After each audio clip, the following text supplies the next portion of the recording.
पंजाब हुकूमत का वफाकी हुकूमत की तरफ से किफ़ायत जारी पर अमल दरामद का फैसला किया गया है।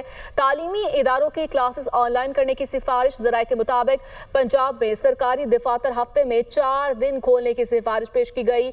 सरकारी दफातर में 50% स्टाफ हाजिरी और बाकी वर्क फ्राम होम की सिफारिश की गई। इसी पर मजीद बात कर लेते हैं। हसन रजा हमारे साथ मौजूद है। जी हसन, बताएगा इस पर मजीद क्या फैसले किए गए हैं? देखें, वफाकी वजारती कमेटी की वज़रा आला से मुलाकातों के बाद जो सिफारिशें तैयार की गई हैं उसमें लिखा गया कि वह पंजाब हुकूमत वफाकी पॉलिसी से मुकम्मल इत्तफाक करेगी और पंजाब हुकूमत ने मुकम्मल इत्तफाक की राय किया है।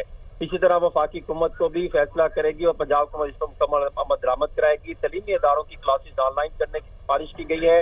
पंजाब में सरकारी दफातर हफ्ते में 4 दिन खोलने की सिफारिश की गई है। सरकारी दफातर में 50% स्टाफ हाजिरी और बाकी वर्क फ्रॉम होम की सिफारिश की गई है। कमेटी ज़राए का यह कहना है कि सरकारी दफातर के औकात कार महदूद करने की सिफारिश और मार्केटों के औकात कार तब्दील करने की सिफारिश की गई है। गैर जरूरी सरकारी दौरों और इंस्पेक्शन पर मुकम्मल पाबंदी की सिफारिश की गई है और इसी तरह सरकारी अफसरान के लिए गैर जरूरी गाड़ियों के इस्तेमाल पर पाबंदी की सिफारिश शामिल है और बाकी और सूबों में सरकारी इजलास ज्यादा से ज्यादा ऑनलाइन करने की सिफारिश की गई है। जो कोविड के दौरान जो SOPs अपनाए गए थे उसमें कोविड वाला चीजें निकाल कर बाकी जो दफातर और स्कूल वाले मामला थे उसी जो है वो सिस्टम के तहत जो है वो SOPs तैयार किए जा रहे हैं। ठीक है, SOPs तैयार किए जा रहे हैं। बहुत शुक्रिया हसन रजा आपका।